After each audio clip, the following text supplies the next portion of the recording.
Добрый день, дорогие подписчики и зрители канала. Выкатил я уже свою газонокосилку.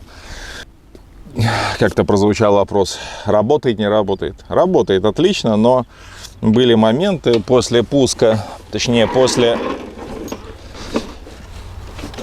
расконсервации после зимы. При включении самоходности она не ехала. Сначала распереживался, думал, наверное, попала в этот самый в блок самоходности вода, но потом чуть-чуть подтянув тросик, она поехала. То есть, в общем-то, и еще назад при движении, то есть все же вода туда попала, либо в колеса, либо еще куда, и не высохла. Слегка там ржавчина появилась, надо будет когда-нибудь обслужить. При движении не ехала назад. Сейчас ездить туда-сюда уже хорошо, потому что разработал. А до этого стопорились колеса и просто юзом шли, и все. Вот. Подтянул тросик. После первой же коски разработал колеса в процессе работы. И все заработало. Теперь все опять косит и все на этом. Всем рекомендую. Не обязательно это. Есть у нее тоже минусы. Какие минусы у данной газонокосилки? Отсутствует, надо самому колхозить место для самоочистки. То есть в каком-то, надо посмотреть, как правильно, лучше всего здесь нету возможности подключения воды, чтобы ее почистить. А это реально помогает, процентов 50 работы она точно выполнит самоочистка. Я уже извращаюсь по-своему, либо через выброс, через задний, направляю туда шланг с водой, поливаю, либо снизу подсовываю, держу так минут 5, и достаточно сильно она воду смывает, и легче становится, потому что не домыться. Сейчас уже дождей давно не было, снег как сошел, дождей в принципе не было. Одновременно, получается, снег сошел и дождь пошел, и все, с тех пор дождей по факту не было. Пыльно очень пыльно, и трава, смешиваясь с пылью, создает такую массу, которую не продрать. Просто керхер. Кстати, звучали вопросы по чемпиону мойки моего с высокого давления. Стоит ли брать, не стоит. Я в первом ролике ее рекомендовал. Мне все нравилось. Впоследствии, к концу прошлого года, она у меня сломалась, поломались клапана, пластиковые там пружинки какие-то такие уже, такое из говна и палок сделано. То есть именно сами клапанки. Все остальное нормально. Ну, в общем, если вам нужна мойка высокого давления, смотрите в сторону моек с водяным охлаждением. В первую очередь, потому что мойки без водяного охлаждения, они быстро перегреваются, срабатывает датчик, термодатчик, отключает мойку. Так что я бы рекомендовал все же смотреть мойки с водяным охлаждением, чем и сейчас занимаюсь, но золотого запасу нет. Так, конкретно по чемпиону поэтому. Все устраивает. Кстати, металл здесь на лопасти, металл оказался весьма серьезный. Вот лопасть словил камень по осени еще. Загнула мне вот эту часть от удара. Короче, ее выгнуло аж. Вот. Погнул нож. Сильно очень погнул. Камень здоровый, расколол пополам. Мощи хватило. Вот эту часть выгнула. И думаю, ну сейчас я там, металл же наверняка там обычный какой-нибудь. Думаю, сейчас я быстренько подровняю. Взял молоточек, стучал, ни черта. Взял большой килограммовый молоток, стучал, тоже ни черта. Взял кувалду, килограмм на 5-7. На бетоне с трудом я выпрямил этот нож. Металл на ноже оказался не обычный, не мягкий, а подготовленный. Не хрупкий, То есть не сильно, но очень там закаленный, хрупкий, чтобы от удара он раскололся. А что-то среднее. То есть это не сырец обычный, что-то вот какое-то усредненное, обычным способом его не выпрямить и не согнуть, но при этом он и не ломается от удара. В остальном, по газонокосилке, что еще? Убрал крышку отсюда. Здесь крышка защиты ремня. Она, по сути, не нужна, потому что под нее набивается трава, постоянно нужно откручивать, снимать, чтобы помыть, почистить. И так спокойно ездит, защита ремня здесь не нужна. Ну, я не вижу в ней смысла, она функцию не выполняет. Что-то вроде чуть-чуть защищает, но по итогу надо постоянно снимать ее и чистить вручную. Потому я и убрал ее просто, и теперь у нее болтается, и когда мою мойку тогда и все на это. Заводится нормально, только по холоду она заводится как-то странно, не очень. Сейчас заводится, чуть тяжелее, чем мотоблок, но при этом заводится и все отлично. На 1 литре, как я и говорил, скашиваю 20 соток. Кашу не только в идеальных условиях, кашу у себя в лесу, там у меня такие колдобины, и выставляю на 8 сантиметров, это максимальная высота, и спокойно хожу там, да, вот так вот она у меня ходуном ходит, но все же не на себе таскать эти триммеры, потому если у вас хоть как-то, хоть с большего земля, то всем советую любого типа, я не говорю про этот чемпион конкретно, а любой, у меня здесь алюминиевая дека, сильно хотелось алюминиевого. Не пластиковая, не стальная, а именно алюминиевая.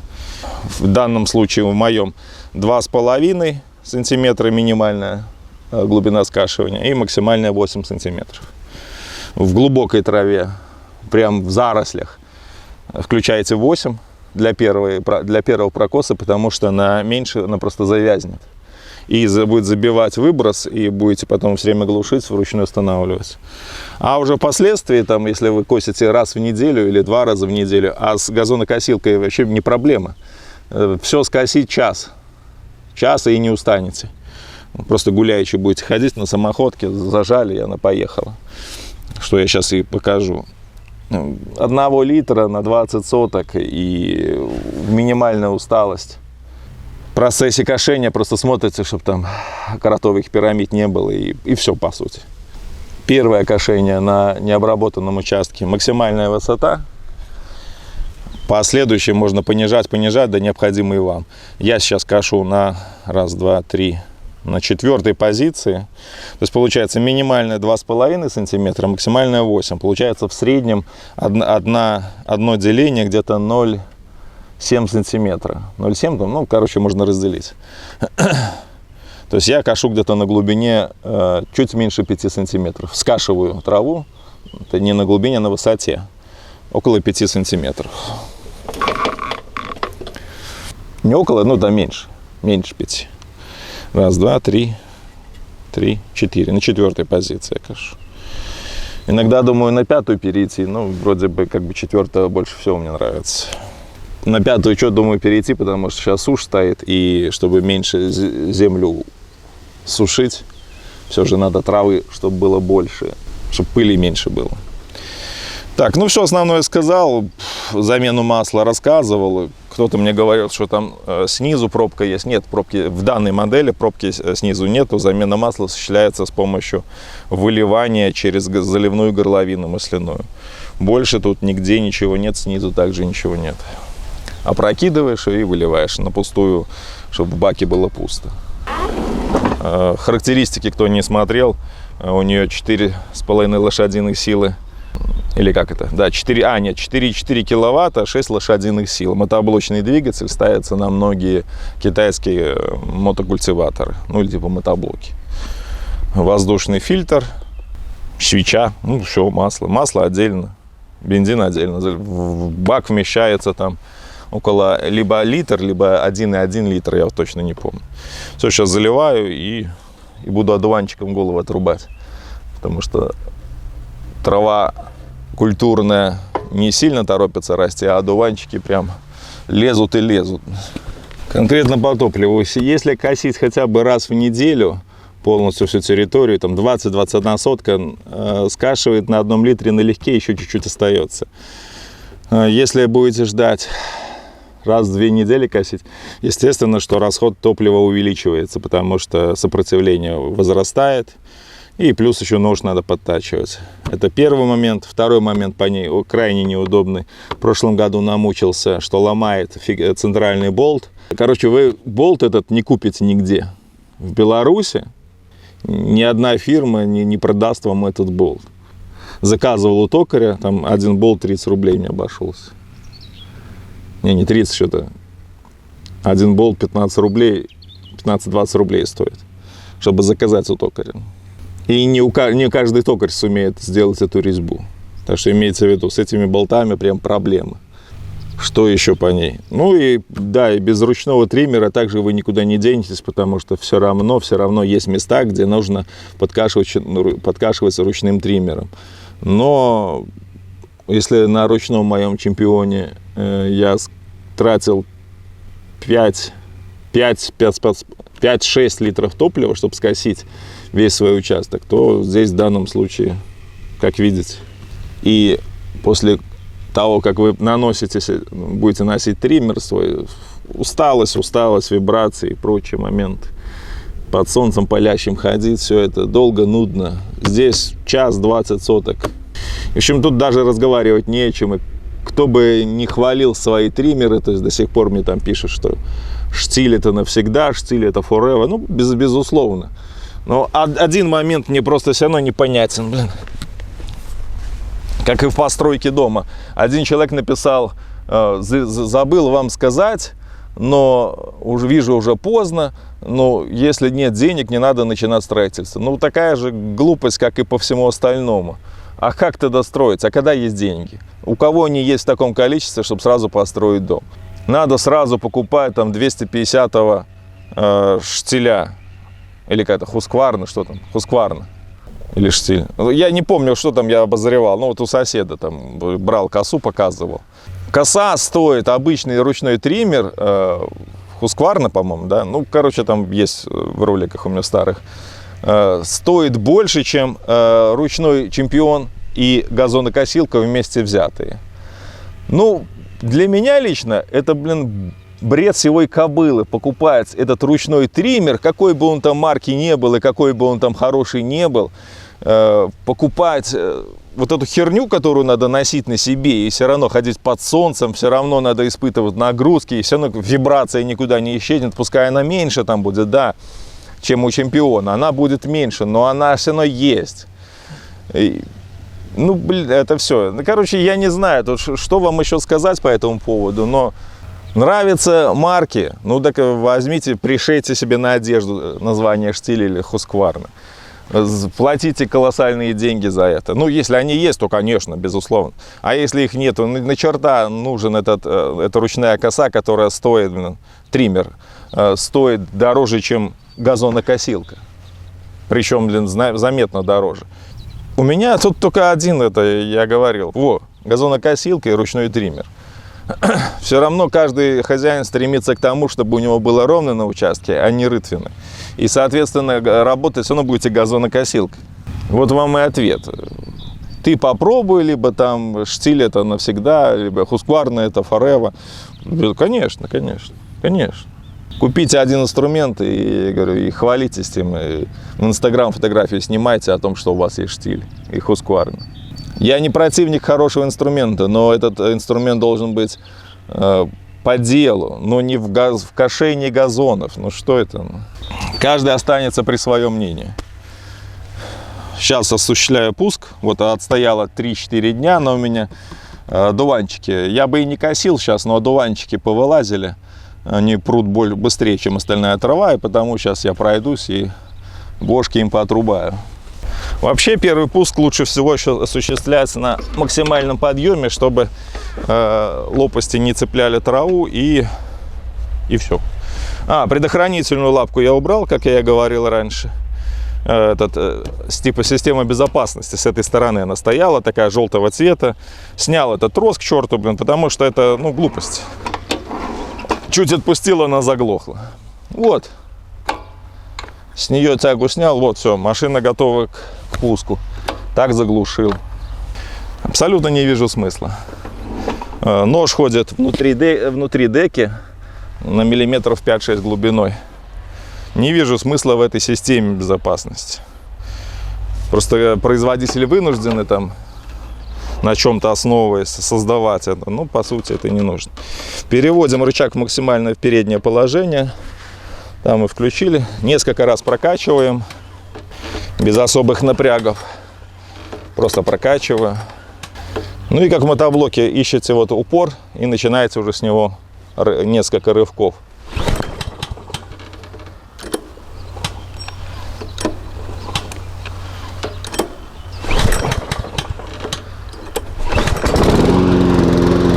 Вот с третьего раза.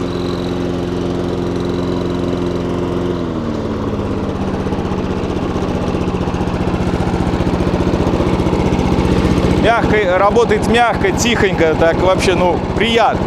Приятный звук. Отдаленно напоминает какой-то вертолет.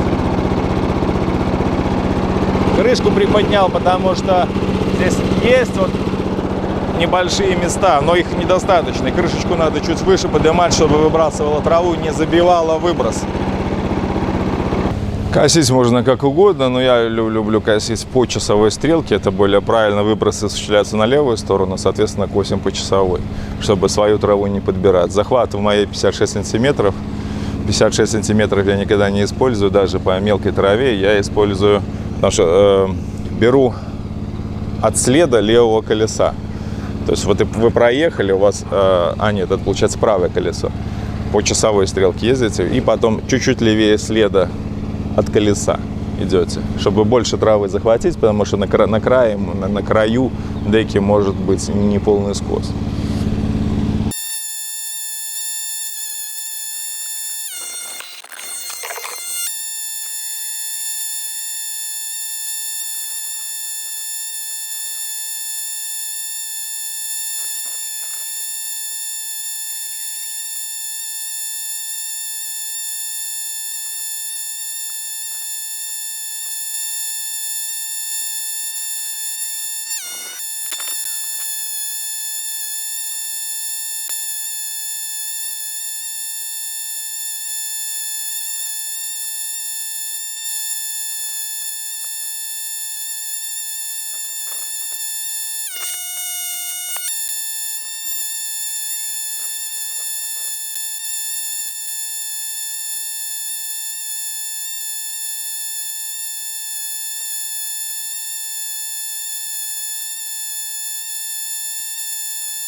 Ну вот уже где-то 19 соток, 18-19 скошено.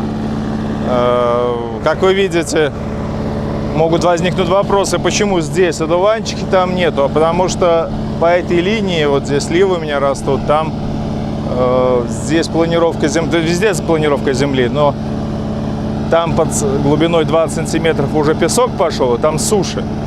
А здесь именно слой земли, который был оттуда перевезен, а там уже довезен. Потому, естественно, здесь земля влажнее, одуванчики растут здесь больше.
Ну, я надеюсь, было видно, насколько колбасил эту газонокосилку ходуном. То есть местность здесь вообще... Я равнял, но как бы все равно пересеченная очень сильно, рытвенные ямочки, бугорки, там черти что. Чтобы это все выровнять, это на бульдозером проезжать. А косить вручную, да нахер мне это надо. Ну, я обкашиваю, конечно, где нет возможности косить газонокосилкой, я обкашиваю вручную. Вот. Теперь надо ее попробовать домыться ее, а вот именно с этим я сейчас и помучаюсь. Сейчас покажу. Ну да, отмыть ее, блин, это, конечно, реально сложно и нудно, долго. Все вот это вот не алюминий, это все спрессованный песок с травой. И подключить бы сюда поливашку, чтобы поливала, было бы лучше. Ну, короче, надо искать в правильном расположении отверстия и, ну, в смысле, надо делать самому, монтировать в каком-то из мест. Пока что я делаю иначе, просто руки не доходят до того, что найти. Пока что я просто либо поднимаю с этой стороны и заливаю туда воду в основном, либо подсовываю снизу.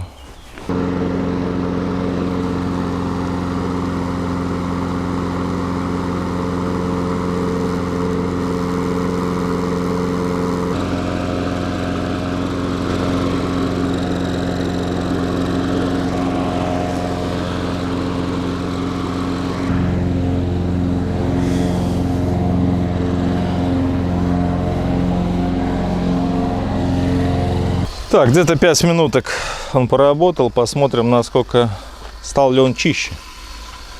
Или все же ручная очистка будет лучшей очисткой, чем автоматическая. Ну, на мой взгляд, он стал чище значительно. Особенно с этой стороны, куда подается. То есть надо где-то около 2 точек подачи воды, то есть либо с одной, потом со второй, чтобы отмыть все это. Здесь было все засрано, но вот здесь так и осталось. Не продрать. Здесь, наверное, плохо увлажнено. Я так понимаю, просто надо разобраться с подачей воды. Найти именно ту точку, либо одну, либо 2, чтобы очищать. Ну, пока все на этом. Будем отмывать.